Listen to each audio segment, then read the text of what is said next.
licença. Estamos aqui no segundo torneio. Estamos aqui no segundo torneio de areia Tânia Mendes. Estamos prestigiando esse evento. Ano passado teve o primeiro torneio de areia Tânia Mendes. O campeão foi o Índio e o outro cara que eu não lembro o nome dele. Leandro. Esse ano também eu não faço a mínima ideia, que eu não estava aqui assistindo.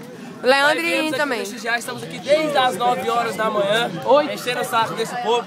E eu vou entrevistar agora um dos jogadores que... Dá licença! Um dos jogadores que estava participando desse torneio. Por favor. Paulo? Paulo, esse é o troféu que você ganhou aqui no torneio. E o que está representando para você nesse momento? Valeu a luta, valeu a batalha. Eu queria que ele fosse alumínio para vender, mas bom, eu comecei a jogar vôlei no terrão, aí fui pra grama, agora tô na areia aí, já ganhei o troféu. O torneio do ano passado, que foi a criação da Maria Divina, foi o primeiro torneio de vôlei de areia também, até então não tinha o torneio, foi infelizmente pela morte da nossa amiga que surgiu essa ideia.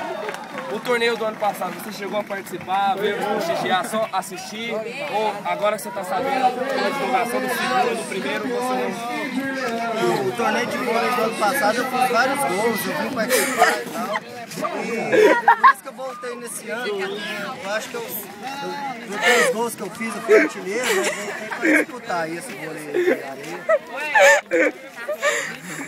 Creio eu que ano que vem terá o terceiro, mas aí no terceiro, agora para encerrar a nossa entrevista, no terceiro você pretenderá participar. Obrigado, essa foi a nossa entrevista.